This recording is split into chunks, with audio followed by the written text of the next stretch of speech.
அப்புறம் ஒரு முக்கியமான விஷயம் நண்பர்களே, என்னன்னு பாத்தீங்கன்னா நம்ம மாண்புமிகு தமிழக முதலமைச்சர் திரு ஜோசப் விஜய் அவர்களை பத்தி முக்கியமான பதிவு பேச போறேன். என்னன்னு பாத்தீங்கன்னா நம்ம நேற்று சுதந்திர தினம், அந்த சுதந்திர தின நாளில் பாத்தீங்கன்னா மாண்புமிகு முதலமைச்சர் விஜயனை மக்களுக்கு ஒரு நல்ல ஒரு விஷயம் சொல்லியிருக்காங்க. அதிகாரிகள்கிட்ட என்னன்னா, கஷ்டமா வர்றவங்க, மன உளைச்சல வர்றவங்க இருக்காங்கன்னா அவங்களை நீங்க நல்ல விதமா ட்ரீட் பண்ணுங்க.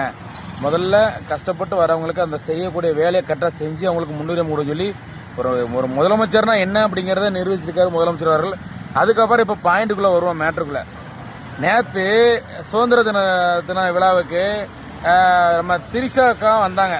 சரியா, திரிசாக்கா வந்ததுக்கு அது என்னப்பா, அது சோசியல் மீடியால இந்த மாதிரிலாம் பேசி வச்சிருக்கீங்க. நான் ஒரு விஷயம் கேட்கறேன், இதே ஒருவேளை நீங்க யாராவது அந்த தப்பா பேசினவங்க, நீங்க முதலமைச்சரா இருக்கீங்க, நீங்க சுதந்திர தினத்துக்கு உங்களை கொடியேற்ற கூப்பிடுதாங்க, அப்படி போகும்போது நீங்க உங்க சொந்த பந்தம், அம்மா அப்பா, உங்க நண்பர்கள் எல்லாரும் மெனக்கிட்டு கூப்பிடுங்க இல்லையா?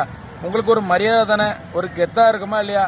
அப்படி ஒரு மரியாதை நிமித்தமா ஒரு ஃப்ரெண்டா இருக்கிறவங்க இதுக்கு வந்திருக்காங்க. சரியா, இந்த ஃபங்க்ஷனுக்கு வந்திருக்காங்க. இந்த சுதந்திர தின விழாவுக்கு திரிசாக்கா வந்தவங்களை என்னெல்லாம் கலாய்க்கிறீங்க, எப்படிலாம் பேசுறீங்க, அண்ணிங்கிறீங்க. ரொம்ப, அதாவது ஒரு விஷயம் சொல்றாங்க, ஒருத்தவங்களை இலட்சியமா கேவலப்படுத்தி நீங்க சந்தோஷமா குளிர்காயன்னு நினைக்கிறது ரொம்ப ரொம்ப தவறு.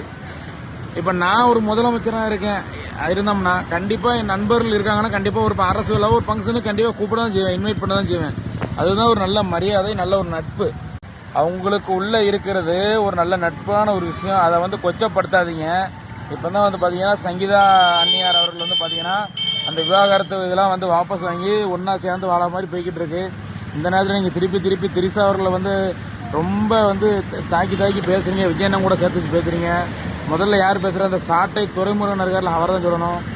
ஆனா நீங்க இந்த மாதிரிலாம் பேசாதீங்க. துரைமுருகனை தயவு செய்து ஒருத்தரை மனசை புண்படுத்துற மாதிரி பேசுறீங்க. ரொம்ப ரொம்ப தப்பு.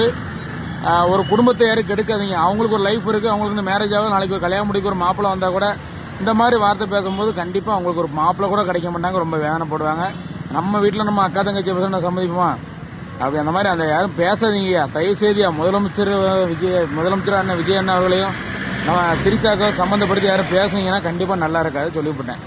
ரைட் நம்பரில் மறக்காம உங்க பதிவை கீழே கமெண்ட் பண்ணுங்க, லைக் பண்ணி கமெண்ட் பண்ணி ஷேர் பண்ணி மறக்காம பேப்பர் 240 சேனலை சப்ஸ்கிரைப் பண்ணி போய் அமைக்கிறேங்க. நன்றி, வணக்கம்.